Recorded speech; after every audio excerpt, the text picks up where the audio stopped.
같이 기도하겠습니다.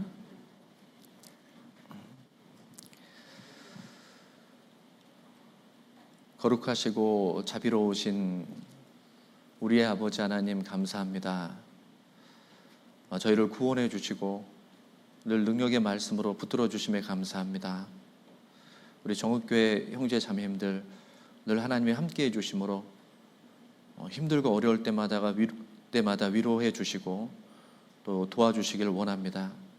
병중에 계신 분들 치료해 주시고, 또 심령이 상하거나 낭망된 분들 다시 새로운 마음을 얻을 수 있도록 도와주시고, 경제적으로 어려운 분들 주님께서 채워주시고, 하나님이 섬기는데 부족함이 없도록 모든 부분으로 함께해 주시기를 원합니다. 특별히 아직 구원받지 못한 우리의 가족들이 하루빨리 구원받을 수 있도록 주님이 도와주시옵소서. 이제 하계 수양회가 얼마 남지 않았습니다.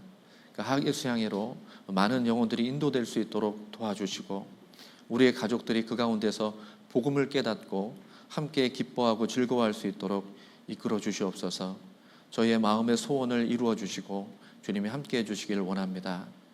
오늘 말씀을 통해서도 하나님의 뜻이 온전히 드러나고 저희 모두 마음속에 감동을 주시기를 원합니다. 우리를 사랑하시는 예수님의 이름으로 기도드렸습니다. 아멘. 성경 말씀 찾겠습니다. 고린도후서 1장입니다. 고린도후서 1장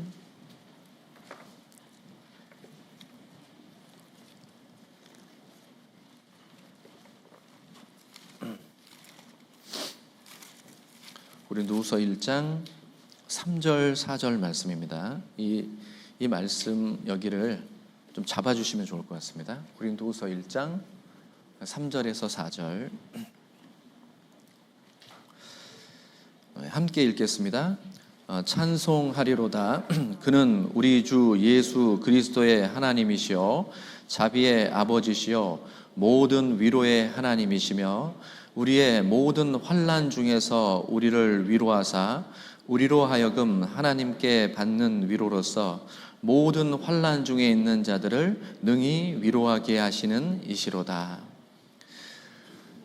우리는 70에서 80을 살죠, 보통. 그 가운데 여기 계신 분들은 구원받은 시점이 있습니다. 구원을 받고 지금까지 이 교회 안에서 열심히 살아오셨습니다. 구원받은 이후에 열심히 달려온 이 삶이 어떠세요? 많이 힘드셨어요? 아니면 즐거우셨어요? 즐거우셨어요? 예. 힘드셨어요? 예.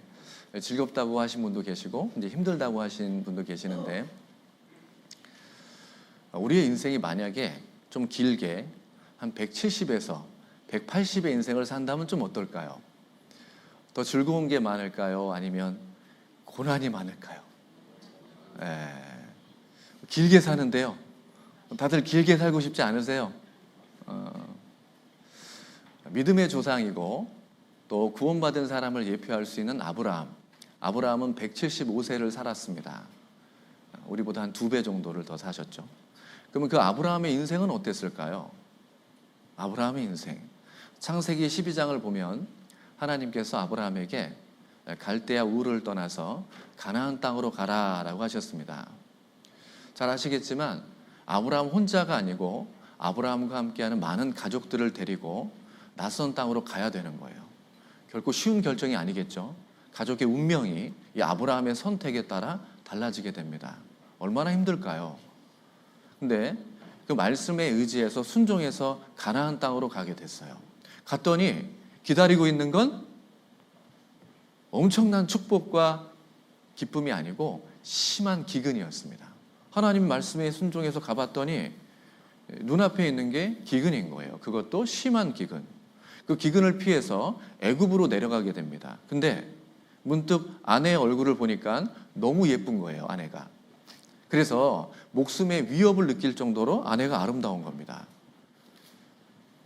결국 속이게 되죠. 아내가 아니라 누이라고. 근데 하나님의 도움으로 그 애굽에서 나오게 됐어요.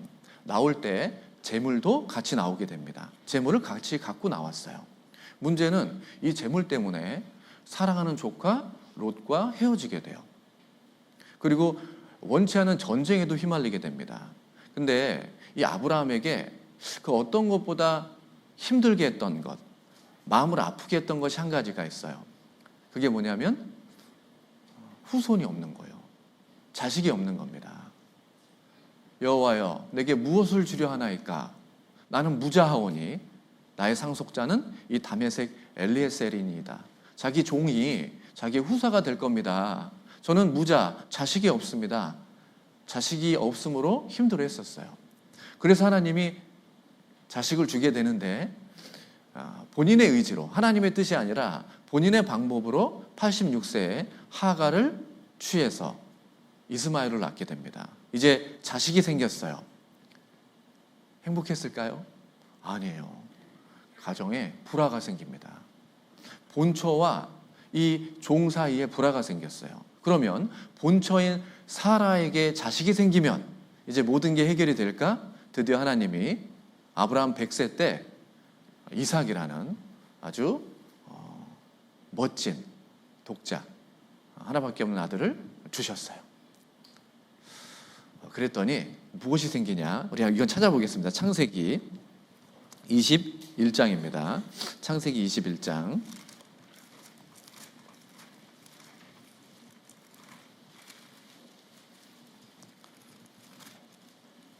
8절입니다. 8절부터 11절.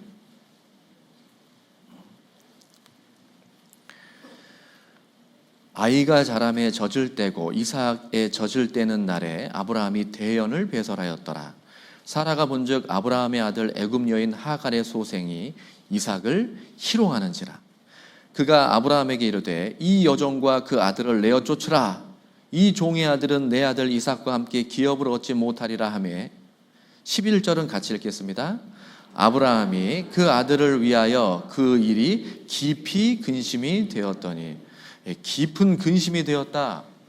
아니, 그렇게 원하던 아들이 태어났는데, 자식이 생겼는데 깊은 근심 찾아온 건 또 어려움이었어요. 그리고 이제 창세기 22장으로 넘어가게 되는데, 창세기 22장이 그 유명한 하나님의 시험이에요. 너의 그 사랑하는 독자, 하나밖에 없는 아들을 나에게 바쳐라 라는 하나님의 테스트 시험이었습니다. 그 시험도 잘 견뎠죠? 시험을 잘 이겨냈어요. 그 다음에 찾아온 것이 23장을 보겠습니다. 23장 1절.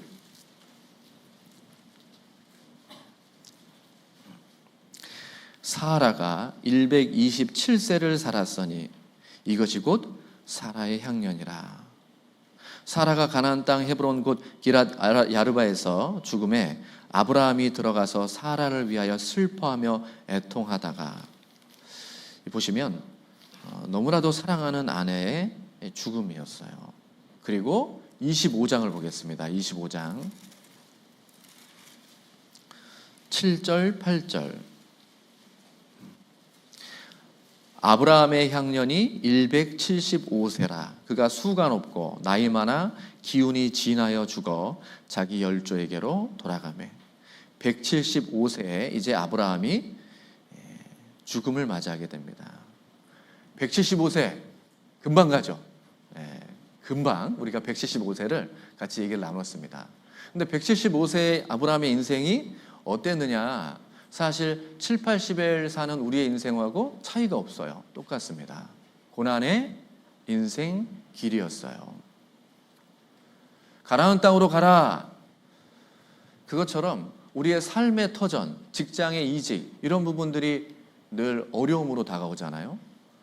이사를 가는 문제, 지역을 옮기는 문제, 직장, 이직의 문제, 이런 부분들이 늘 우리에게는 어려움으로 있습니다. 심한 기근, 먹고 사는 문제는 평생 따라다니죠.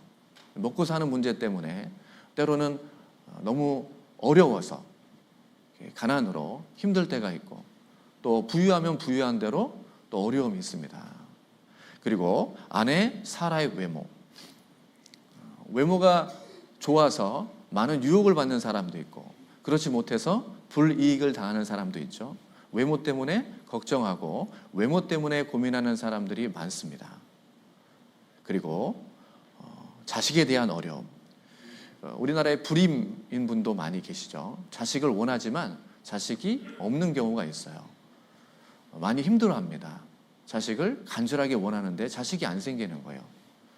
반대로 자녀가 너무 많아서 힘들어하는 분도 계셔요. 바람잘 날이 없는 겁니다. 하나 지나면 또 사고치고 또 사고치고 차라리 자식이 없었으면 좋겠다 이렇게 생각하는 부모도 있을 수 있어요. 워낙 사고를 많이 치니까. 자식은 큰 기쁨을 주기도 하지만 때로는 이 자식 때문에 마음에 큰 어려움을 겪기도 합니다. 평생 내가 자녀로 인한 고민은 안고 살아갈 수밖에 없어요. 그리고 가정 불화, 남편 때문에, 아내 때문에, 또 시부모나 친정 부모 때문에, 피를 나눈 친형제 때문에 불화가 생기고 어려움이 생기고 그 가운데 늘 고민하고 힘들어하는 경우가 있잖아요. 이삭을 바치라는 하나님의 시험, 우리 그리스도인들은 늘 하나님의 시험 가운데 인생을 살아갑니다. 그 시험은 대부분 고난이에요. 어려움이죠. 하나님께서 어려움을 주시고 그 어려움을 잘 극복하는지를 늘 확인하셨습니다. 그리고 사랑하는 사람의 죽음, 사라의 죽음처럼 사랑하는 사람의 죽음은 큰 고통이죠. 부모님, 함께했던 그 부모님의 죽음, 배우자의 죽음, 피를 나눈 형제의 죽음, 동역자의 죽음도 마찬가지로 고통이고 무엇보다 자식의 죽음은 평생을 고통으로 안고 가야만 합니다. 이 아브라함의 인생, 그 고난의 인생길이 우리랑 큰 차이가 없었어요. 우리도 비슷합니다. 이 삶의 과정이 이런 어려움 가운데 인생을 살아가고 있죠. 우리가 이 땅에서 아무리 길게 살아가도 사실 우리의 길은 긴 고난의 인생길이에요. 때로는 이런 고난들이 한 가지가 아니라 연속해서 불어닥칠 때가 있어요. 너무 힘들어서 누구에게 말도 못하고 답답해서 혼자 눈물 짓는 그런 경우도 있습니다.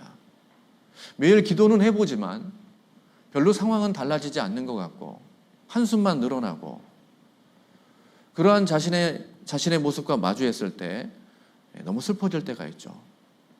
누가 나 좀 위로해주면 좋겠는데, 누가 나 좀 안아줬으면 좋겠는데 그러지 못하는, 또 그러지 않는 그러한 현실에 절망하고 힘들어하는 경우가 있습니다. 그런데 고린도후서 1장을 다시 보겠습니다. 고린도후서 1장 8절 9절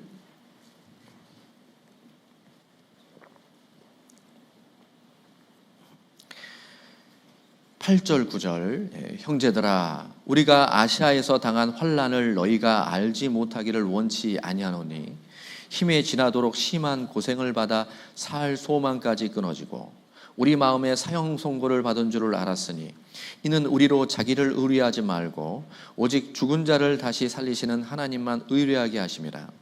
여기 바울 사도는 이 고생을 했는데 고생 정도가 8절 뒷부분에 심한 고생을 받아 살 소망까지 끊어지고 죽어버렸으면 좋겠다라는 마음이 들 정도로 고난과 환난이 있었어요.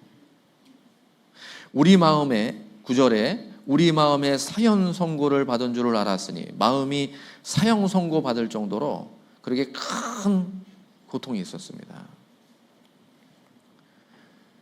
근데 이런 힘든 가운데 하나님이 주시는 위로가 있었어요.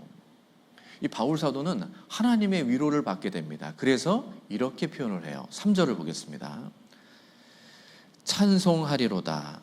그는 우리 주 예수 그리스도의 하나님이시요 자비의 아버지시요 모든 위로의 하나님이시며 이렇게 고생과 살 소망까지 끊어질 힘든 상황에서도 바울 사도는 위로를 받았어요. 그것도 모든 위로라고 그랬죠. 여러 환난이 있었는데 그 환난 가운데 계속해서 위로를 받았습니다.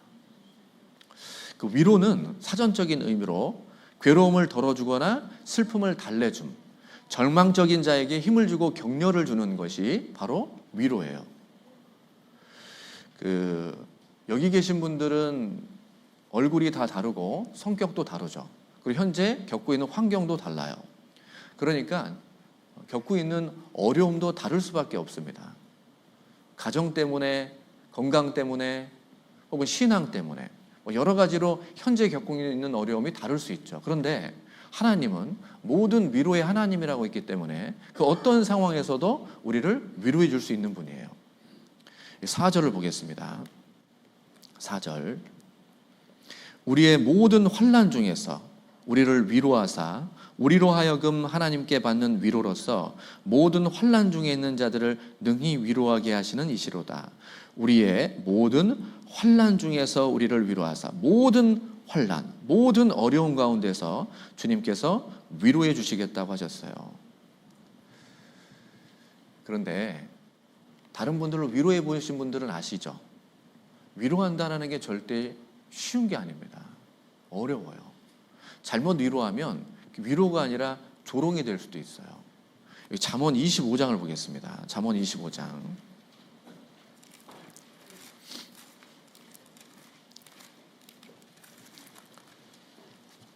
20절. 잠언 25장 20절입니다. 잠언 25장 20절 같이 읽겠습니다. 마음이 상한 자에게 노래하는 것은 추운 날에 옷을 벗음 같고 쏘다 위에 초를 부음 같으니라.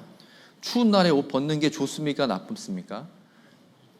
얼마나 더 추워요. 옷을 껴입어야죠. 그런데 마음이 상한 자 앞에서 본인은 기뻐서 막 노래한다면 그건 그 사람에게 이렇게 행동하는 거랑 똑같다라는 거예요. 2명의 학생이 있었어요. 수능을 봤습니다. 한 학생은 자기가 원하는 대학에 떨어졌고 아무 데도 붙지를 못했어요. 재수를 결심하죠. 근데 낭망이 되고 너무 힘들어하고 있어요. 다른 한 학생은 우리나라 최고의 대학을 수석으로 입학을 했습니다. 원하는 대학교를 가장 좋은 성적으로 입학을 했어요. 그래서 이 좋은 성적으로 입학한 학생이 지금 떨어진 학생한테 위로해 주려고 가서 인생 그럴 수 있어. 괜찮아. 위로가 됩니까? 주먹으로 때리고 싶겠죠. 그런데 한 4수 정도 되시는 분, 3, 4수 이상을 한 분이 이 재수하신 분에게 와가지고 학생에게 와서 커피 한 잔만 사줘도 그 얼굴만 봐도 위로가 돼요. 위로를 하는 데 있어서 경험은 너무나도 중요합니다. 경험하지 않고 그 마음을 안다라는 건 또 아는 척 한다라는 건 쉬운 게 아니에요. 한 나병 환자 촌에서 목사님이 전도를 하고 있었어요. 여러분들이 이런 어려움과 병 중에 있지만 예수님을 믿으셔야 됩니다. 예수님을 받아들여야 됩니다. 그랬더니 그 나병 환자 중에 한 분이 뭐라고 하냐면 당신은 우리처럼 안 아파서 그런 얘기예요. 우리처럼 아프면 그런 거 지금 그런 눈에 보이지 않는 이 부분에 대한 신경 못 써요. 근데 조금 후에 그 목사님이 나병에 걸려요. 그러고 나서 동일하게 외칩니다. 여러분들, 저도 여러분과 같이 나병에 걸렸어요. 그러나 여전히 저의 마음속에는 예수님으로 가득 차 있고 예수님밖에 없습니다. 여러분들도 동일하게 예수 그리스도를 받아들이셔야 돼요. 그때부터 이분들의 마음이 움직이기 시작합니다. 같은 상황이고 같은 경험을 하고 있기 때문에 그 전의 말은 울리는 꽹과리였다면 지금 현재의 말은 마음속 깊이 박히게 되는 거예요. 하나님이 우리를 위로해 주신다? 잘 생각해 보십시오. 하나님은 완전하신 분이세요. 부족함이 없습니다. 그런데 우리 불완전한 사람을 위로해 준다고요? 아무것도 부족한 것이 없는 왕이 배고픈 거지의 마음을 어떻게 알겠어요? 하물며 완전한 하나님이 불완전한 사람들의 그 고민과 고통과 배고픔을 어떻게 알 수 있을까? 그건 하나님께서 우리 사람의 몸을 입고 체휼하셨기 때문에 우리의 고민과 고통을 다 아세요. 하나님이 사람이 되셔서 이 세상에 오신 분이 예수님입니다. 그 예수님은 체휼하지 아니하는 분이 아니오라고 그랬죠. 예수님은 우리의 몸을 입고 이 사람의 몸을 입고 사람으로서 사람이 겪어야 할 모든 고난과 고생을 다 담당하셨어요. 40일 동안 굶으셨습니다. 배고픈 사람의 마음을 아시죠? 마귀의 시험도 당하셨어요. 이 마귀의 시험, 유혹이 얼마나 달콤한지도 아십니다. 머리 들 곳 없는 삶을 사셨고 사랑하는 사람에게 배신도 당해봤어요. 온몸이 찢겨졌고 못 박히는 고통 가운데 부당한 재판으로 죽지 않아도 되는 분이 죽음도 경험하셨습니다. 그 가운데 조롱과 침뱉음과 모멸과 멸시, 그런 것들을 다 당하셨고 완전히 벌거벗김을 당해서 부끄러움, 인간으로서는 겪기 힘든 그런 부끄러움도 직접 경험하셨어요. 하나님 아버지로서 아들인 예수 그리스도의 죽음을 받습니다. 자식 잃은 사람의 마음을 왜 모르시겠어요? 아들로서 하나님께 버림도 당해봤습니다. 부모에게 버림받은 그 고아의 마음을 왜 모르시겠어요? 하나님은 사람의 몸을 입고 이 세상에 오셔서 우리가 겪는 그 모든 고난과 어려움을 전부 다 겪었기 때문에 그 마음을 다 아셔요. 그래서 진정 우리의 위로자가 되어줄 수 있는 겁니다. 괴로움을 아시기 때문에.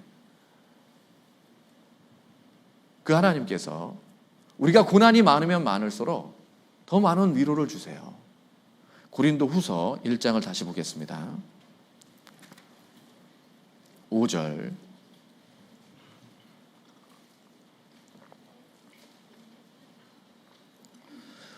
같이 읽겠습니다. 그리스도의 고난이 우리에게 넘친 것 같이 우리의 위로도 그리스도로 말미암아 넘치는도다. 고난이 넘치는 것 같이 위로도 넘치는도다. 더 많은 어려움이 있는 사람일수록 하나님이 더 함께 해주시고 더 많은 위로를 주세요. 하나님은 고난을 받았을 때 우리의 고통을 아시고 우리의 한계를 아십니다. 그래서 우리가 큰 고난이 있을 때 그 전까지는 하나님을 못 보다가도 극한의 고난이 있을 때 주님의 임재, 주님이 나와 함께 한다는 걸 느낄 때가 많아요. 다니엘의 세 친구는 그냥 그 왕과 함께 있을 때는 예수님을 못 봤어요. 하지만 풀무불을 7배나 뜨겁게 했을 때, 보통 사람은 견디기 힘든 그런 극한의 풀무불에 들어갔을 때 그때 예수님을 보게 됩니다. 그때 세 사람이 들어갔지만 네 사람의 모습이 있었다고 그랬죠? 가장 극한의 뜨거운 불이 있을 때 예수님이 함께 해주셨어요. 시편 91편을 보겠습니다. 시편 91편 14절 에서 16절입니다.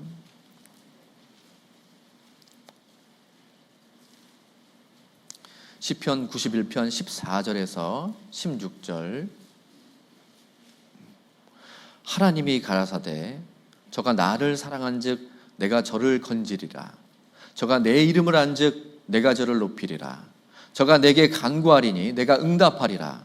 저희 환난 때에 내가 저와 함께하여 저를 건지고 영화롭게 하리라. 내가 장수함으로 저를 만족해 하며 나의 구원으로 보이리라 하시도다. 이 말씀을 보면 저가 나를 사랑한즉, 사랑하는 사람은 반드시 하나님께서 건져주시죠. 높여주십니다. 간구했을 때 하나님은 응답해 주시고 환난 때, 고난과 어려움이 있을 때 반드시 함께 해주시고 건져주시고 영원롭게 해주시겠다고 약속해 주셨죠. 그 위로의 방법은, 하나님이 함께 해주시는 이 방법은 우리의 상식을 뛰어넘어요. 우리는 지금 이 강당처럼 창문이 다 닫혀있고 뒷문이 닫혀있으면 문이 열리지 않은 상태로 그 누구도 여기에 들어오지 못한다는 걸 알아요. 상식적으로. 이렇게 닫혀있는 상태로는 누구도 오지 못합니다. 놀라운 건 하나님께서는 이런 상황에서도 들어와서 위로를 해주시는 거예요. 요한복음 20장을 보겠습니다. 요한복음 20장 19절입니다.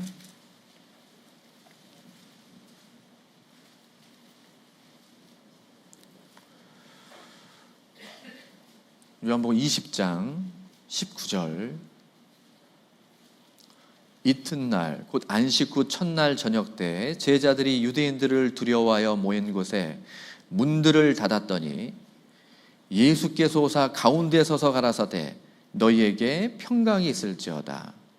21절 예수께서 또 가라사대 너희에게 평강이 있을지어다. 아버지께서 나를 보내신 것 같이 나도 너희를 보내노라. 문들이 다 닫혀 있는데 예수님께서는 어느 순간 가운데 쑥 들어와서 그 유대인들 때문에 두려움에 떨고 있는 그 제자들에게 평강이 있을지어다. 걱정하지 말아라 하면서 위로해 줬어요. 상식을 뛰어넘는 분입니다. 우리는 사방이 막혀 있고 문이 닫혀 있는 상태로는 누구도 들어올 수 없다는 걸 알죠. 우리의 처한 현실은 이렇게 고난과 환경이라는 벽에 막혀 있어서 누구도 나를 도와줄 수 없을 거야, 누구도 나에게 힘을 주지 못할 거야 라고 생각할 수 있지만 그건 내 생각이고, 하나님은 그런 상황에서도 그런 현실의 장벽을 뛰어넘고 나에게 위로를 해주시는 거예요. 여리고성이 있었습니다. 여리고성은 난공불락이고 이스라엘의 능력으로는 도저히 함락할 수가 없었어요. 어떻게 무너졌죠? 그 무너진 건 전쟁이 아니었어요.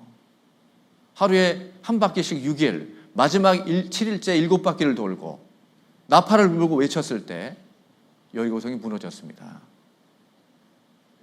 그건 우리가 생각할 수 있는 방법이 아니에요.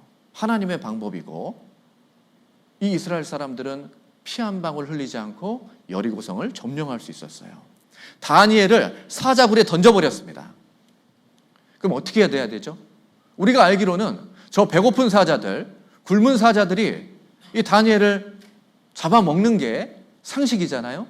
하나님의 방법은 그 입을 막아버렸어요. 사자들의 입을. 그리고 무사히 건져주셨어요. 우리의 생각과 하나님의 생각은 전혀 다릅니다. 이맘때쯤이었어요. 제가 전도인으로 처음 부름 받았을 때가 7월 19일이었습니다. 7월 19일 날에 처음 전도인으로 부름을 받았는데 그 다다음 날이 하계 수양의 1차였어요. 인수인계를 바로 받았고 이제 선발대로 이제 가는데 문제가 생겼습니다. 제가 맡은 일이 홍보 관리라고 해서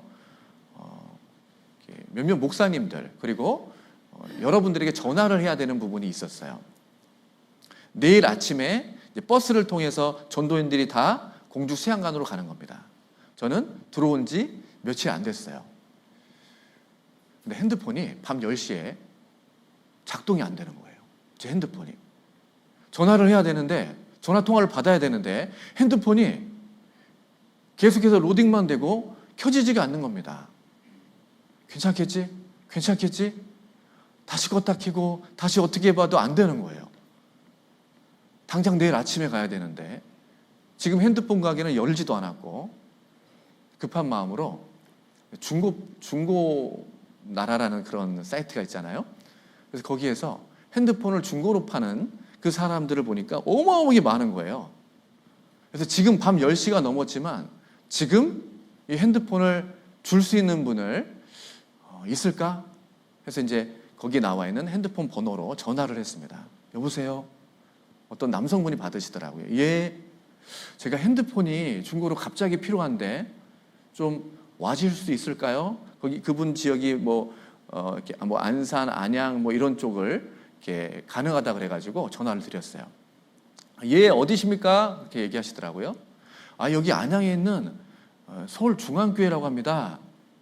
근데 갑자기 침묵이 있다 그러더니 혹시 전도인이세요? 이러는 거예요. 그래서 예, 저기 서울중앙에 있는 전도사입니다. 그랬더니 예, 전사님 안녕하세요. 저는 안산교회 누구입니다. 이렇게 하시더라고요. 제가 금방 가겠습니다. 그 많은 전화 가운데 그 형제님 전화가 딱 됐고 그분이 바로 와줬어요. 그리고 정말 좋은 핸드폰을 5만 원이나 깎아주셨습니다. 5만 원이나. 그리고 무사히 저는 안심하고 수양회에 가서 수양회를 잘 치를 수 있었어요. 이건 제 개인적인 경험이죠. 근데 내가 정말로 어려워하고 발을 동동 구르고 어쩔 줄 모르는 상황에서 하나님은 그 많은 전화번호 가운데 제 눈에 들어오는 그 번호, 그리고 그분을 형제로서 연결을 시켜주셨어요. 저한테는 그게 하나의 큰 위로였습니다. 하나님이 나의 어려움을 보고 계셨구나. 주는 나의 피난처라는 책을 쓴 코리 텐붐이라는 네덜란드 그리스도인이 있어요. 그분이 유대인을 숨겨줬다는 죄목으로 가족과 함께 포로 수용소에 잡혀가게 됩니다.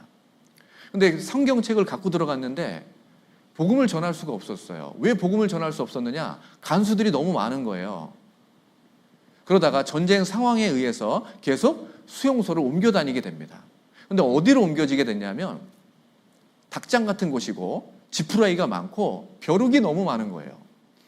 그래서 이 코리가 언니 베시에게, 언니 살다 아무리 그래도 여기 어떻게 지내? 하나님 너무하신 것 같아. 그러니까 언니 베시가 아니야, 분명히 뜻이 있을 거야. 여기에 무슨 뜻이 있어? 아니야, 뜻이 있을 거야. 그런데 거기에는 간수가 안 오는 거예요. 그래서 복음을 전할 수 있고 찬양도 부를 수 있었어요. 왜 간수가 안 왔을까요? 예? 벼룩 때문에. 예. 벼룩 때문에 간수가 안 온 거예요. 우리는 벼룩이 단지 나를 괴롭게 하는 걸로 생각을 했지만 그리스도인의 입장에서 보면 그 벼룩 때문에 간수의 움직임을 막았고 복음을 전할 수 있는 환경이 되었고, 이 벼룩이 하나의 방법이었습니다. 복음을 전할 수 있는 하나님의 방법이었어요. 우리의 생각하고 하나님의 생각 전혀 다르죠. 우리도 인생을 살면서, 특히 신앙생활을 하면서 내가 도저히 감당할 수 없는 그런 어려움을 겪을 때가 있습니다. 고난을. IMF, 큰 건강에 문제가 생길 수도 있죠. 아무리 전해도 변함이 없는 가족의 그 강박한 마음도 도저히 여리고성처럼 무너지지 않을 것 같은 그런 어려움으로 내 앞에 다가올 수 있습니다. 근데 그때 그걸 원망하는 게 아니라 그 가운데서 하나님이 보여주시는 길을 기대하고 바라보고 기도해야만 하는 거예요. 나에게 왜 이런 고난이 임했지?가 아니라 주님이 이 상황을 어떻게 풀어나가실까? 어떠한 길로 나를 위로해 주실까? 시간은 길어질 수도 있겠지만 그 가운데, 그 믿음 가운데 우리가 지켜볼 필요가 있어요. 예레미야 29장을 보겠습니다. 예레미야 29장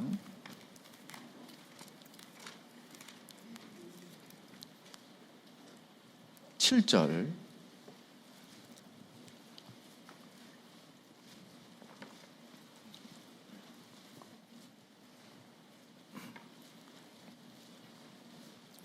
예레미야 29장 7절입니다. 구약 1096페이지.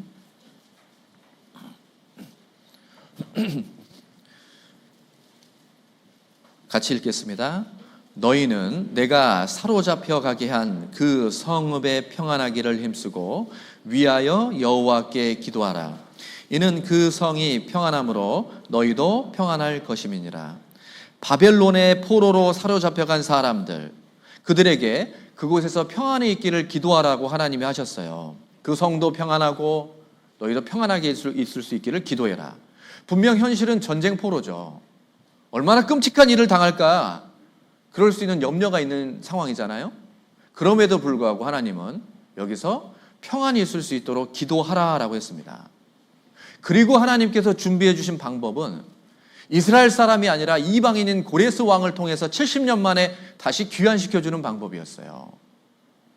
이스라엘 사람들은 상상도 할 수 없는 다른 나라의 왕을 들어서 이스라엘 사람들을 회복시켜주는 방법이 하나님의 방법이었습니다. 그러니까 평안이 있기를 기도하라라고 한 거예요. 바울 사도는 살 소망이 끊어지고 마음의 사형 선고를 받을 정도의 극한의 어려움이 있었지만 이 상황에서도 하나님만은 나를 위로해 줄 수 있다는 걸 알았어요. 결국은 어떠한 상황에서도 다른 누군가가 할 수 없는 그런 위로를 하나님은 할 수 있구나. 하나님만 의뢰해야 되는구나. 그걸 확실하게 알았어요. 고린도후서 1장을 다시 보겠습니다. 9절. 우리 마음에 사형 선고를 받은 줄을 알았으니 이는 우리로 자기를 의리하지 말고 오직 죽은 자를 다시 살리시는, 같이 읽겠습니다. 하나님만 의뢰하게 하심이라. 하나님만 의뢰하게 하심이라. 하나님만. 그래서 내 상황과 모든 형편을 아시는 하나님께서 그 상황에 맞는, 그 때에 맞는 위로를 우리에게 주셔요. 어떨 때는 말씀을 통해서 위로해 주십니다. 수많은 성경의 기자들이 하나님의 말씀으로 큰 위로를 받았음을 성경에 기록하고 있어요. 시편 119편을 보겠습니다. 시편 119편 50절.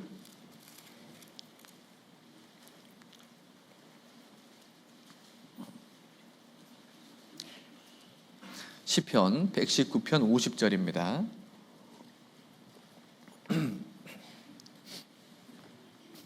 같이 읽겠습니다. 이 말씀은 나의 곤란 중에 위로라. 주의 말씀이 나를 살리셨음이니라. 나의 곤란 중에, 그 어려움 가운데 위로가 하나님의 말씀이라는 겁니다. 말씀. 하나님은 내 상태를 정확하게 알기 때문에 이 성경을 통해서, 때로는 전해지는 이러한 전도인의 입술을 통한 말씀을 통해서 내 마음에 맞는 그 위로를 해주시는 거예요. 삶이 너무나도 힘들고 버거울 때, 어렵고 힘든 그런 상황에서도 하나님께서 내가 잘못된 죄의 길이 있을 때는 말씀으로 그 죄를 제거해 주시고, 내가 잘한 일은 이 말씀으로 칭찬해 주시면서 그때마다 큰 위로를 주시는 경우가 많죠. 이 시편의 기자도 그걸 계속해서 경험했습니다. 83절을 보겠습니다. 83절.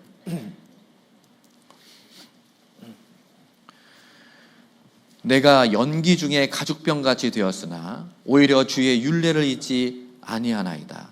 내가 연기 중에 가죽병. 이 가죽병은 물과 포도주를 담는 가죽 부대인데, 이것이 연기에 그을리게 되면 단단하게 딱딱하게 돼요. 쓸모없게 되는 거거든요. 지금 이 시편의 기자는 자신이 고난, 이 연기, 고난이라는 이것 중에 쓸모없는 존재가 됐다, 쓸모없는 것처럼 너무 고통스럽다라는 걸 표현했어요. 그러나 이런 상황에서도 말씀, 하나님의 말씀이, 주의 율례라고 되어 있죠? 이 말씀이 나의 위로가 돼주고, 또 내가 그 말씀을 붙잡을 수밖에 없음을 고백하고 있는 거예요. 이런 상황에서도 말씀이 위로가 되는 겁니다. 저 개인적으로도 예전에 이제 봉사를 하는데, 청년회 때요, 너무 힘든 거예요. 봉사가 집에 들어가는 시간도 많지 않고, 가족을 돌보지도 못하고, 거기에 이제 복음을 이렇게 같이 전하는 그런 상황에서 늘 기쁨만 있는 건 아니잖아요. 갈등도 생기고 어려움도 있고 지치고 이런 시기가 있었어요. 좀 오래 이렇게 봉사를 하다 보니까. 그때 전국 청년 임원 수련회가 이제 공주 수양관에서 진행이 됐습니다. 그때 전국 청년회를 담당하는 목사님께서 이제 베드로전서 5장을 가지고 말씀을 하셨어요. 부득이함으로 하지 말고 자원함으로. 근데 이 부득이함으로 하지 말고라는 말씀이 슬플 말씀이 아니잖아요. 근데 갑자기 그 부득이함으로라는 얘기를 딱 듣는 순간 눈물이 왈칵 쏟아지는 거예요. 혼자 그냥 엉엉 울었어요. 자원하는 마음으로 하는데, 내가 자원하는 마음으로 하지 못하고 하나님 앞에 부득이함으로 하는 그 자신의 마음을 마치 꿰뚫어 보고 계시는 것 같은 거예요. 다시 일어서라. 다시 힘을 내라. 그런 말씀으로 그 후에 나오는 모든 말씀들이 제 마음속을 하나하나 이렇게 잘못된 걸 도려내고 좋은 것을 붙여주는 그런 말씀이었습니다. 그래서 다른 분들은 그냥 무덤덤하게 듣는데 저 혼자 엉엉 울면서 들었어요. 혼자요. 여러분들도 그런 적 있지 않으십니까? 그냥 일상적인 어떤 말인데 내 상황을 아는 것처럼, 마치 지켜보시는 것처럼 딱 보시고, 다른 분들은 아무렇지도 않은데 혼자 울컥해서 눈물을 짓고, 하나님이 아시는구나. 하나님이 내 상황을 지켜보고 그냥 가만히 계시지 않구나. 시편 139편을 보겠습니다. 시편 139편 2절.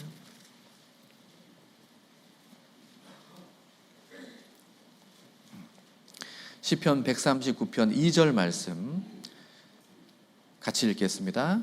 주께서 나의 앉고 일어섬을 아시며 멀리서도 나의 생각을 통촉하시오며. 하나님이 나의 앉고 일어섬을 아셔요. 나의 생각을 아시죠? 나의 길과 눕는 것도 아시고 나의 모든 행위를 아십니다. 5절에 주께서 나의 전후 앞뒤를 두루시고 내게 안수하셨나이다. 늘 나와 함께 해주시고, 그러니 내 상황을 알 수밖에 없죠. 그래서 때에 맞는 말씀으로 저에게 너무 많은 위로를 해주셨어요. 힘있고 때에 맞는 말은 너무나 큰 위로가 되죠. 그건 룻도 마찬가지였습니다. 룻기 2장을 보겠습니다. 구약 402페이지입니다. 구약 402페이지 룻기 2장 8절 9절입니다. 구약 402페이지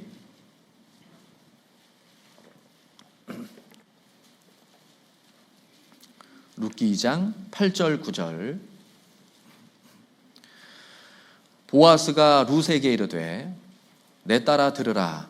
이삭을 주우러 다른 밭으로 가지 말며 여기서 떠나지 말고 나의 소녀들과 함께 있으라.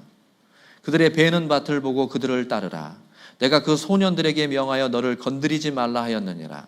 목이 마르거든 그릇에 가서 소년들의 기러운 것을 마실지니라. 먹을 것을 해결할 능력이 없는 룻에게 보아스가 한 이 말, 다른 곳으로 가지 말고 여기서 먹고 주우라. 누구도 룻을 건드리지 말아라.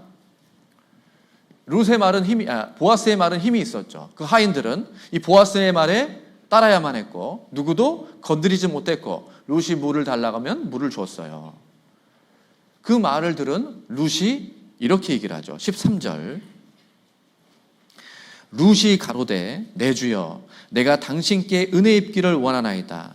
나는 당신의 시녀의 하나와 같지 못하오나 당신이 이 시녀를 위로하시고 마음을 기쁘게 하는 말씀을 하셨나이다.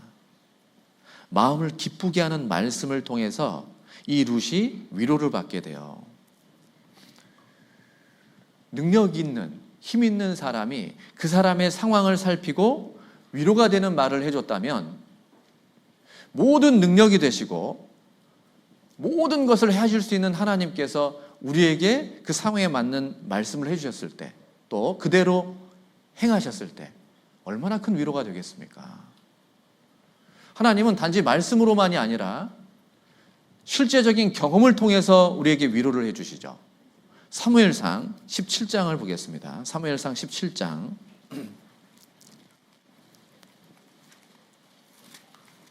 사무엘상 17장 37절입니다. 구약 436페이지입니다. 37절.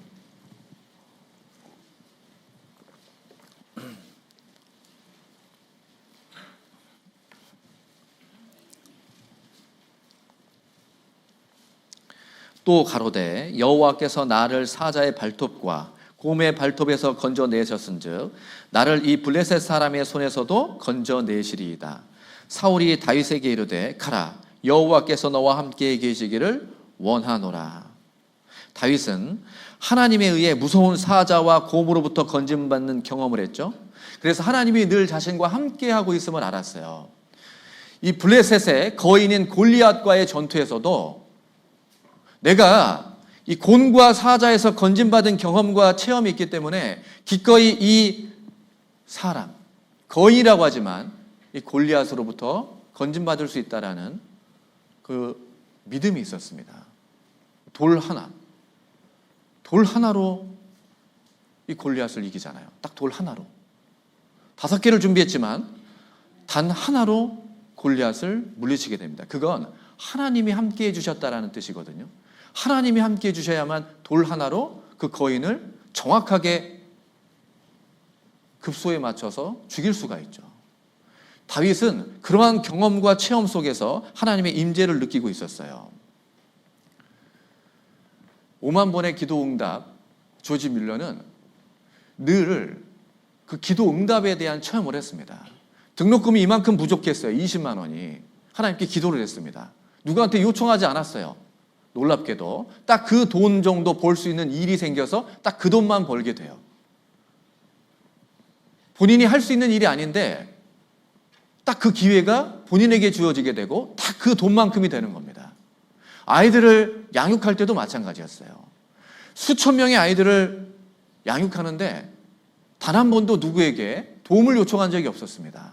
하나님께만 요청했어요. 놀라운 건 하나님께서 때에 맞게 많은 사람들이 기부할 수 있도록, 아이들을 도울 수 있도록 그 마음을 움직였고, 실제로 그 수많은 아이들을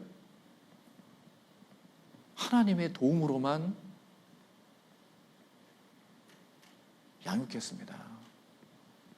놀랍지 않습니까? 그래서 5만 번의 기도 응답이라는 책을 썼어요. 하루는 한 300명 정도 된 당시에 아이들이 식주, 그 음식을 만들어주는 분이 이 조지 뮬러랑 아비가일 아이랑 이렇게 둘이 같이 같이 있었는데 갑자기 뛰어온 거예요. 아침에. 뮬러 씨, 예, 아침이 없어요. 먹을 게 없어요.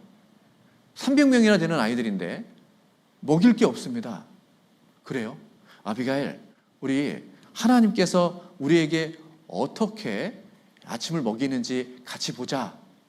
그렇게 해서 아이를 데려가서 그 식당에 접시랑 포크랑 나이프를 딱 두 개 하고 아이들을 다 앉히는 거예요. 그리고 같이 기도를 합니다. 어떻게 기도를 하냐면, 하나님, 오늘 아침도 맛있는 음식으로 채워주심에 감사합니다. 먹을 게 아무것도 없거든요. 근데 그렇게 기도를 했어요. 기도가 끝나자마자 조금 후에, 계십니까? 예. 저는 빵집을 운영하는 사람인데 아이들에게 빵을 먹여주고 싶어서 계속 빵을 보는데 좀 늦었습니다. 죄송합니다. 이 빵을 좀 아이들한테 주세요. 아유, 감사합니다. 계세요? 예. 저는 우유를 배달하는 사람인데 이 앞에 마차 바퀴가 고장이 났어요. 이 안에 있는 큰 우유통들을 꺼내야만 고칠 수 있습니다. 이 우유 그냥 드릴 테니까 아이들을 먹여주세요. 그렇게 아이들하고 아침 식사를 할 수 있었어요. 그러한 체험은 우리에게 얼마나 큰 힘이 되고 어려운 가운데서 위로가 됩니까? 하나님은 또 정말 평범한, 지극히 평범한 걸 통해서 어떤 누군가의 마음을 위로해 주세요. 신앙 가운데 방황하다가 마음을 고쳐먹은 우리 교회에 한 청년이 있었어요.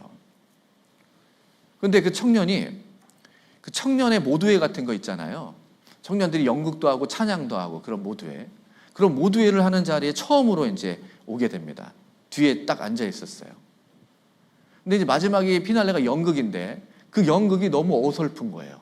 예수님에 대한 연극인데 고난이었어요. 그 예수님이 골고다 십자가를 들머지고 이렇게 가는 그 모습인데 여기저기서 킥킥킥 웃음소리가 나요. 왜냐하면 그 십자가를 짊어진 형제가 누군지를 다 알고 있거든요. 그리고 그 포즈랑 이게 너무 엉성한 거예요. 다 이루었다. 이게 너무 어설픈 거야. 여기저기서 웃고 있는데 그 맨 뒤에 있는 청년만 계속 울고 있어요. 그 십자가의 어설픈 모습일 수 있지만 그냥 평범한 연극이었지만 그 마음을 회복하기 위해서 돌아온 형제에게는 너무 큰 은혜로 다가오게 된 거예요. 하염없이 예수님의 사랑을 느끼면서 울고 있는 겁니다. 그걸 계기로 그 형제님이 신앙이 회복이 되고 힘있게 신앙생활을 하게 됐어요. 우리는 그냥 지나칠 수 있는 내용이지만 그런 평범한 내용이 어떤 분들의 마음을 크게 감동시키고 큰 위로를 줄 수 있는 거죠. 밖에 있는 살이 통통하게 찐 비둘기 한 마리가 그래, 하나님께서 저 비둘기도 저렇게 통통하게 먹이시는데 내가 먹고 사는 것을 그렇게 걱정할 필요가 있을까? 그냥 새 한 마리로 인해서 늘 먹고 사는 이 문제로 근심했던 어떤 형제 자매님은 다시 회복할 수 있어요. 그래, 하나님을 믿고 하나님이 나를 굶기겠어? 그럼 위로를 받을 수 있는 겁니다. 찬양 한 구절이 얼마나 큰 위로를 주는지 몰라요. 그 많은 말씀과 교제를 통해서도 이 단단했던 마음이 부서지지가 않았는데 이 앞에서 전해지는 찬양 한 소절이 내 깊은 속에 있는 그 마음, 그 단단한 것들을 부숴버리고 다시 하나님으로 돌아올 수 있게끔 해주는 경우가 얼마나 많죠. 그래서 찬양을 이렇게 차에서 찬양을 자주 듣는데 마음이 슬프고 힘들 때도 있고 또 기쁠 때도 있잖아요. 찬양을 들으면 하나님께서 어떨 때는 정말 제 마음에 맞는 그런 찬양으로 제 마음을 부드럽게 감싸주는 듯한 느낌을 받을 때가 있어요. 혼자서 눈물 짓고 혼자서 웃기도 하고 혼자서 하나님 감사합니다 외치기도 합니다. 차에서 아무도 어차피 없으니까, 혼자 있으니까. 그러한 일반적인 것이 저에게는 큰 위로로 다가올 수 있어요. 뿐만 아니라 누군가의 정말 큰 고통이 상대적으로 저한테는 위로가 될 수 있죠. 고린도후서 1장을 보겠습니다. 고린도후서 1장 8절.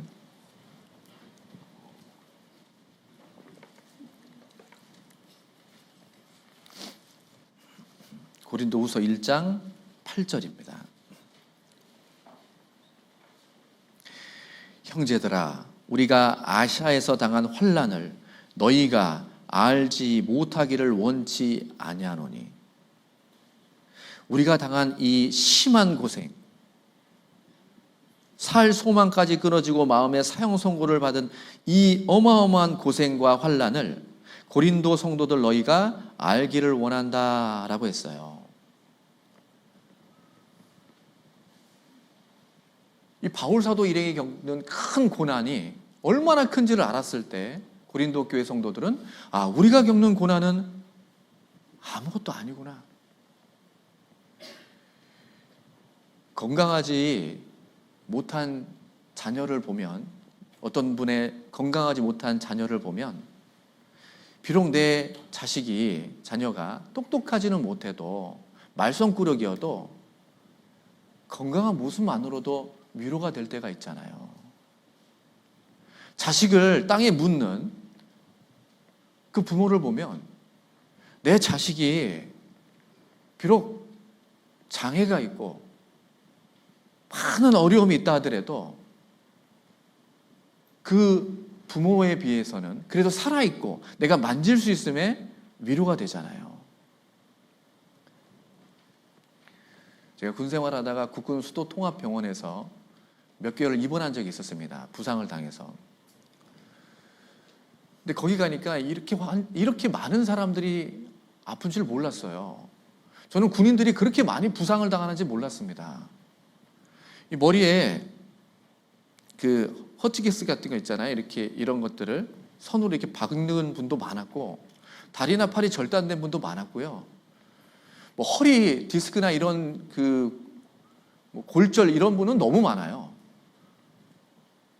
너무 많은 거예요, 아픈 사람들이.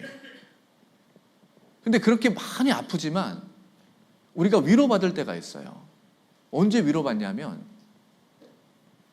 헬기가 두두두두 내려요. 그 응급 환자거든요. 그 응급 환자가 사망했을 때, 그 부모님이 와가지고 어머니가 흐느끼는 그 울음소리를 들었을 때, 내 비록 여기 다치고 여기 다치고 이건 없지만 그 흐느끼는 소리를 들으면서 그래도 나는 살아있구나. 내가 그래도 살아있고 부모님을 뵐 수 있고 부모님을 만질 수 있구나. 그분의 울음소리, 그 흐느끼는 울음소리를 들으면 어머니의 지금 현재 내가 어려운 가운데 있는 건 맞지만 그래도 위로가 돼요. 다른 사람의 큰 고통이 저에게는 위로가 된다라는 건 반대로 내가 겪고 있는 큰 고난이 다른 누군가에게는 위로가 될 수 있다는 겁니다. 하나님의 방법은 그래요. 하나님의 방법은 누군가가 고난을 겪고 있으면 단지 그 고난으로 이 사람만 위로를 시켜주는 게 아니라 그 고난을 통해서 다른 사람들에게도 위로를 주시는 겁니다. 4절을 보겠습니다. 4절. 우리의 모든 환난 중에서 우리를 위로하사 우리로 하여금 하나님께 받는 위로로서 모든 환난 중에 있는 자들을 능히 위로하게 하시는 이시로다. 우리의 모든 환난 중에서 우리를 위로해 주시는데 우리로 하여금 받는 위로로서 또 다른 모든 환난 중에 있는 자들을 능히 위로하게 하는 겁니다. 내가 받은 고난을, 거기에 받는 위로를 나 자신뿐만 아니라 다른 사람들에게도 전해지게 되는 거예요. 6절 같이 읽겠습니다. 우리가 환난 받는 것도 너희의 위로와 구원을 위하며 혹 위로받는 것도 너희의 위로를 위함이니 이 위로가 너희 속에 역사하여 우리가 받는 것 같은 고난을 너희도 견디게 하느니라. 우리가 환난 받는 것도 너희의 위로와 구원을 위하여 우리가 위로받는 것도 너희의 위로를 위함이니 우리가 받은 위로를 너희도 받아서 너희가 지금 겪는 그 고난을 잘 견딜 수 있었으면 좋겠다. 같은 고난을 겪고 있는 것만으로도 위로가 될 때가 있잖아요. 엘리야가 하나님 앞에 하나님, 저 할 만큼 했습니다. 저 데려가 주세요. 그렇게 말씀을 했거든요. 그렇게 얘기를 했어요. 침륜에 빠졌죠. 그 엘리야가 낭망되어 있을 때 하나님께서 너 혼자 아니다. 하나님, 저 혼자입니다. 이런 마음으로 너무 괴로워하고 있었어요. 너 혼자 아니야. 너와 같은 고난을 겪는 바알에게 무릎 꿇지 않고 입 맞추지 않은 7,000명의 사람이 있다. 동일한 고통을 겪고 있는 사람이 있다는 것만으로도 위로받을 수 있잖아요. 내 마음이 위로가 되잖아요. 나는 단지 지금의 어려움을 꿋꿋하게 견디고 있을 뿐인데 그 모습이 누군가에게는 큰 힘이 될 수 있는 겁니다.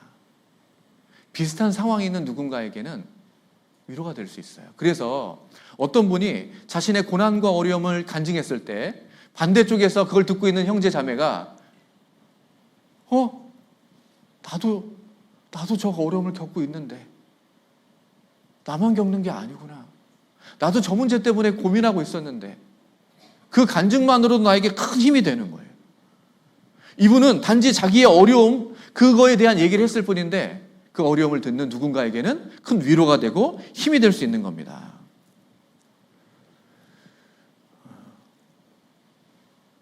그런데 하나님은 어떨 때는 계속 침묵을 보일 때가 있어요. 제가 그렇게 간절히 원하고 간절히 기도해도 하나님은 변함없이 상황을 바꿔주지 않고 침묵으로만 일관하는 것처럼 보일 때가 있습니다. 그런데 그 침묵이 우리에게 위로가 되기도 해요.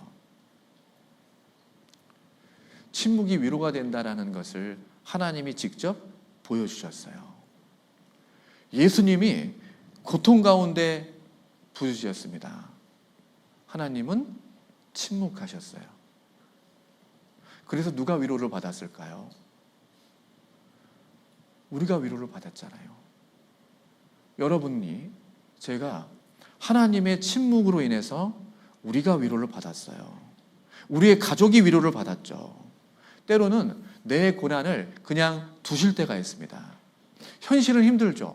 버거워요. 수십 년 동안 변하지 않는 그 강팍한 그 모습들을 보면서 내 마음이 너무나도 힘들고 하나님은 정말 계시는 걸까? 이런 의문이 들 수도 있습니다.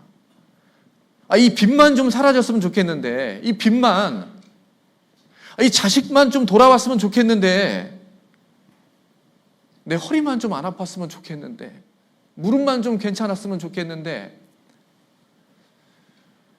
근데 전혀 변함이 없는 거예요. 하지만 돌이켜보면 그 그러한 고난이 지금의 나를 이 가운데 있게 만든 원동력일 수도 있습니다. 끊임없이 내가 그것 때문에 하나님의 그 다리를 붙잡고 발을 붙잡고 울부짖으면서 기도하고 여기를 떠나지 않고 하나님께 끊임없이 부르짖는 그 모습은 계속된 이 어려움 때문일 수 있어요. 하나님이 내 신앙을 키우고 내 믿음을 단련시키고 필요한 부분이 있기 때문에 그러한 부분들을 주실 수도 있고, 그 고난으로 인해서 다른 사람을 위로케 하기 위해서 침묵을 하실 수 있습니다. 하지만 분명한 것은 하나님은 절대 불의한 분이 아니세요. 하나님은 반드시 이 고난 가운데 끝은 선으로 바꿔주시는 거고, 우리 모두가 아멘 할 수 있도록 그랬구나, 하나님의 방법이 이거였구나, 하나님께서 비록 긴 기간 침묵했지만 영원히 침묵하는 분은 아니구나 라는 것을 알 수 있어요. 시편 32편을 보겠습니다. 시편 32편 8절.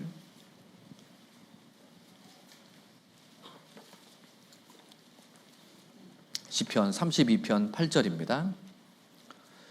같이 읽겠습니다.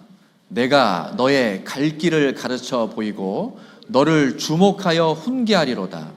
내가 너의 갈 길을 가르쳐 보이고, 우리는 미래를 모르죠. 우리는 무엇이 최선인지를 몰라요. 당연히 우리는 우리의 인생에 늘 불안함이 있을 수밖에 없습니다. 하나님은 우리의 미래를 다 아세요. 어느 길이 최선인지 다 아십니다. 그 길을 가르치시고 그 길을 알려주시는 거예요. 때로는 좀 쉬었다 알려줄 수도 있고 좀 멀리 알려줄 수도 있고 바로바로 알려줄 수도 있지만, 분명한 건 우리에게 가장 좋은 길을 아시는 주님께서는 그 길로 우리를 인도해 주시는 거예요. 그러니까 그 하나님의 계획을 믿지 못하고 기다리지 못하면 안 돼요. 내가 도저히 믿지 못하겠다, 그래서 내 계획과 내 방법으로 다른 데 눈을 돌리고 다른 데 의지하게 되면 그때부터 인생이 복잡해지는 겁니다. 기다릴 줄 알아야 돼요. 잠잠아 참아 기다려야 됩니다. 침묵으로. 하나님이 일관하는 것처럼 보이지만 절대 하나님이 끝까지 침묵하지는 않아요. 당장은 우리가 이해할 수 없지만 하나님께서 주시는 것들이 있습니다. 어렸을 때 저희 어머니가 7남매의 장남의 며느리로 이렇게 시집을 오셔서 모든 제사를 저희 어머니가 이제 하게 되셨어요. 저희 집에 할아버지는 돌아가시고 이제 친할머니가 계시고 시누이들하고 그리고 이제 시동생들하고 다 우리 집으로 오거든요. 가족들이 많이 오죠. 근데 거기서 저희 어머니가 음식을 차리고 설거지도 하고 다 하셨는데 잠을 자는데 이렇게 잠을 자요. 여기저기서 이렇게 흩어져서 잠을 자는데 문을 열어놓고 잠을 자거든요.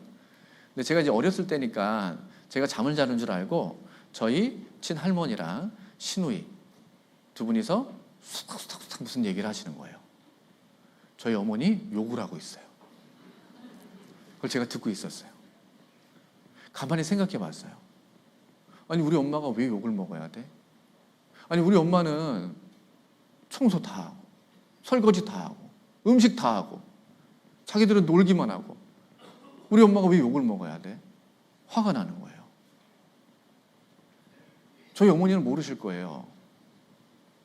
근데 그때부터 저는 할머니는 그렇다 치더라도 그 고모를 굉장히 미워했어요. 오랜 시간 동안.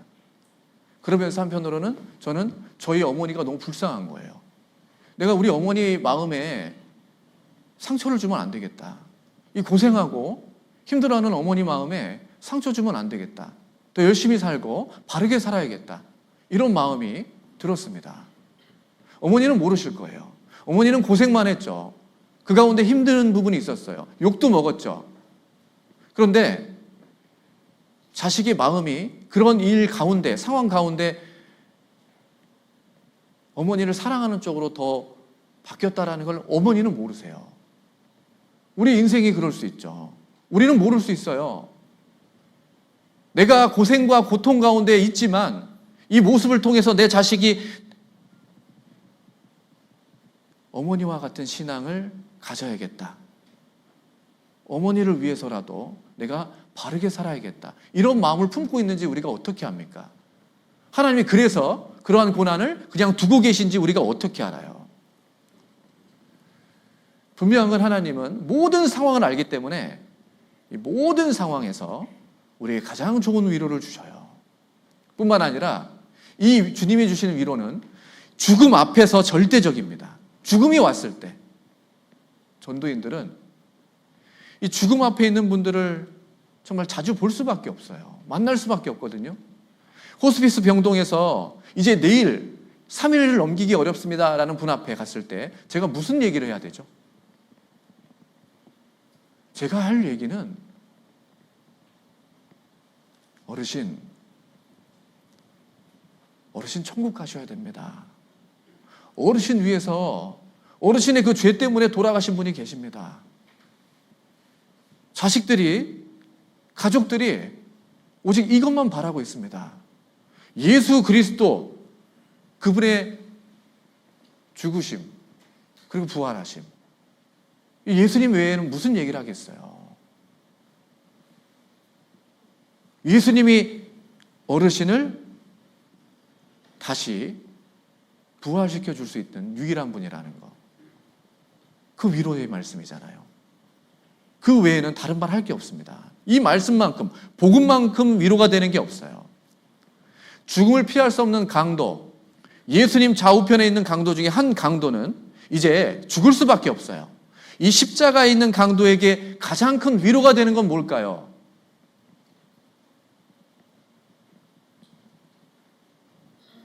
가장 큰 위로가 되는 건 예수님의 말씀이에요. 누가복음 23장을 보겠습니다.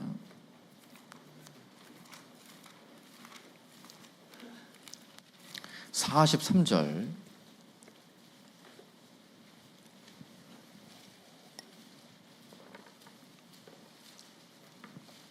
누가복음 23장 43절 같이 읽겠습니다. 예수께서 이르시되 내가 진실로 내게 이르노니 오늘 내가 나와 함께 낙원에 있으리라 하시니라. 이 말씀보다 위로되는 게 있을까요? 내가 이제 죽게 되면 지옥에 갈 수밖에 없는 이 죄인에게 내가 오늘 나와 함께 낙원에 있으리라. 얼마나 큰 위로가 되고 감사가 되겠습니까? 하나님의 위로는 이 죽음 앞뿐만 아니라 죽음 이후에도 계속되는 거예요. 죽음 이후에도 주님의 위로는 계속됩니다. 누가복음 16장을 보겠습니다. 누가복음 16장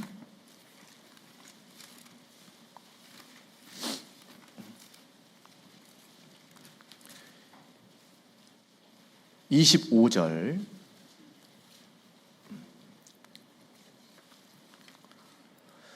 아브라함이 가로되 너는 살았을 때 내 좋은 것을 받았고 나사로는 고난을 받았으니 이것을 기억하라. 이제 나사로는 여기서 위로를 받고 너는 고통을 받느니라. 나사로는 여기서 위로받고 고난받은 나사로는 위로받는다고 예수님이 말씀해 주셨죠. 요한계시록 7장을 보겠습니다. 요한계시록 7장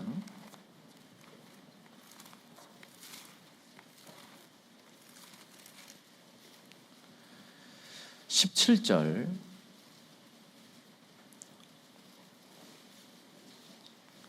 요한계시록 7장 17절입니다. 이는 보좌 가운데 계신 어린 양이 저희의 목자가 되사 생명수 샘으로 인도하시고 하나님께서 저희 눈에서 모든 눈물을 씻어주실 것이미러라. 모든 눈물을 씻어주실 것이미러라. 21장을 보겠습니다. 21장 4절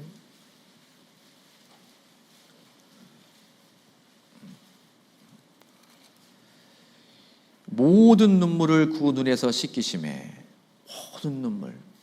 주님 만났을 때 내가 흘린 일부의 눈물이 아니라 내가 흘렸던 모든 눈물을 하나님이 씻겨주시는 거예요. 우리 눈에서 흘렀던 그 서러움의 눈물, 아무도 모르지만 이를 꼭 깨물고 참았던 그 눈물들, 오해 때문에 오해로 인해서 비난당하며 흘렸던 눈물들, 직분이 너무 버거워서 흘렸던 눈물들, 자식 때문에 남편 때문에 흘렸던 눈물들, 가족 사이에 복음이 전해지지 않아서 그 괴로움 가운데 흘렸던 눈물들, 상처받았던 눈물들, 그 흘렸던 모든 눈물들을 하나님이 다 씻겨주시는 거예요. 시편 56편을 보겠습니다. 시편 56편 8절,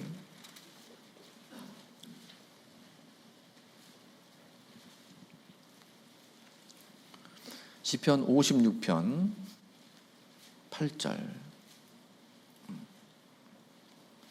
같이 읽겠습니다. 나의 유리함을 주께서 계수하셨으니 나의 눈물을 주의 병에 담으소서. 이것이 주의 책에 기록되지 아니하였나이까.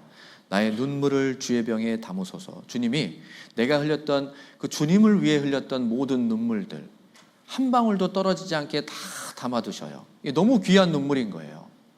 이 모든 눈물을 위로해 주기 위해서 하나도 빠짐없이 다 담아두시고 위로해 주십니다. 이 세상에서도, 죽음 앞에서도, 죽음 이후에도 하나님께서 위로해 주시기 때문에 주님의 주는 위로는 영원한 위로인 거예요. 데살로니가 후서 2장을 보겠습니다. 데살로니가 후서 2장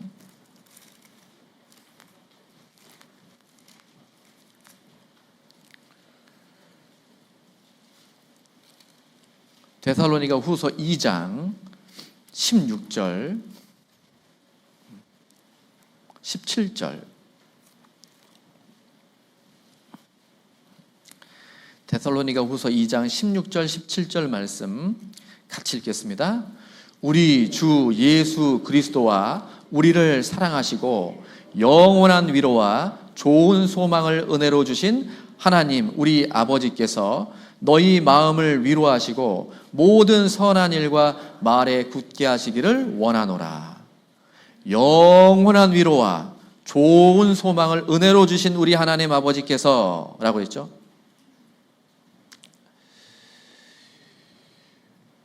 그러니까 나의 인생이 피투성이어도 살아나가야 됩니다. 매일같이 폭행을 당하는 삶을 살고 있다 하더라도, 가장 소중한 사람의 죽음을 보았다 하더라도, 사업을 크게 실패해서 낭망되었다 하더라도, 내가 내 인생의 맨 밑바닥까지 지금 내려가 있는 상황이라 하더라도, 왕따를 당하고 극한의 어려움이 있다 하더라도, 내가 시한부 선고를 받았다 하더라도 원망하지 말고 주님이 주시는 위로, 이 영원한 위로를 받을 수 있기에 피투성이어도 살아가셔야 하는 거예요. 견디시고 또 견디셔야 됩니다. 에스겔 16장을 보겠습니다.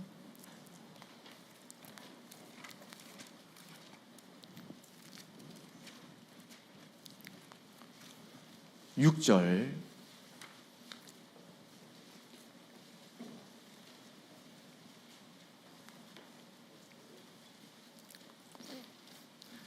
(1169페이지입니다) 6절 같이 읽겠습니다. 내가 내 곁으로 지나갈 때 내가 피투성이가 되어 발짓하는 것을 보고 내게 이르기를 너는 피투성이라도 살라. 다시 이르기를 너는 피투성이라도 살라. 주님 안에서 피투성이지만 살아셔야 돼요. 스스로 선택으로 신앙을 포기하거나 스스로 목숨을 끊어서는 안 되는 겁니다. 견디고 또 견뎌서 살다 보면 주님께서 주시는 위로가 있고 그 위로 가운데서 다시 힘을 낼 수 있어요. 하갈의 인생을 보세요. 하갈의 인생. 자기가 원치 않았지만 주인의 아이를 뵀습니다. 아이를 낳아줬어요. 그런데 쫓겨났습니다. 그래도 살았어요. 그래도 끝까지 살았고, 하나님은 비록 약속의 자녀는 아니지만 그들도 축복을 해주셨어요. 그들도 큰 민족이 되게 해주겠다. 그들도 축복해 주셨습니다. 카타콤의 삶은 너무나도 비참하고 고통이고 늘 죽음의 위협이 있고 습하고 그 답답한 그 공간, 거기서도 살았습니다. 복음을 전하고 주님의 재림을 기다리며 끝까지 살았어요. 비록 그들은 그 안에서 많은 눈물을 흘렸지만 누구보다 주님 만났을 때 가장 많은 위로를 받았고 그 모든 눈물을 하나님이 다 씻겨줬을 거예요. 우리도 마찬가지죠. 아브라함이나 이삭이나 야곱이나 요셉이나 다윗이나 베드로나 바울 사도나 이런 모든 사람들은 야곱이 얘기했던 것처럼 험악한 세월, 험악한 인생을 살았지만 끝까지 주님 안에서 잘 견뎠고 그리고 모두 다 주님의 축복을 받았습니다. 우리는 힘들고 어려울 수 있지만 분명히 나에게 상황에 맞는 그 위로를 주님께서 주실 거예요. 그럼 100% 맞습니다. 그 위로를 받으면서 다시 한번 힘을 내셔야 돼요. 내가 위로를 한번 받았다고 해서 영원하게 행복한 건 아니죠. 우리가 한번 밥을 거하게 먹었다고 해서 계속 배부른 건 아닙니다. 근데 분명한 건 하나님께서 나에게 필요한 위로를 그때그때 주시는 거예요. 그리고 다시 일으켜 세워주시고 힘을 주십니다. 근데 주님 안에 거하지 않으면 지금 겪고 있는 고난이 그냥 고통으로만 끝나는 거예요. 위로는 없습니다. 주님 안에 거했을 때 주님이 주시는 위로가 있어요. 그래서 우리 모두가 주님 안에서 위로받으며 신앙생활을 잘 해나갔으면 좋겠습니다. 같이 기도하고 마치도록 하겠습니다. 하나님 감사합니다. 오늘 하나님의 말씀을 통해서 위로에 대한 부분을 살펴봤습니다. 우리 모두 고난이 있고 마음의 아픔이 있습니다. 하나님이 위로해 주시고 함께해 주시옵소서. 우리 정읍교회 형제 자매님들, 우리 이상현 담임 목사님을 중심으로 한마음 한뜻이 돼서 늘 연합해서 또 다가오는 학예 수양회를 잘 감당할 수 있게 도와주시고 또 담임 목사님을 중심으로 모든 형제 자매님들의 건강을 하나님께서 지켜주시고 보호해 주시옵소서. 늘 정읍교회를 통해서 많은 영혼들이 구원받고 열매가 맺히기를 소망합니다. 우리를 사랑하시는 예수님의 이름으로 기도드렸습니다. 아멘.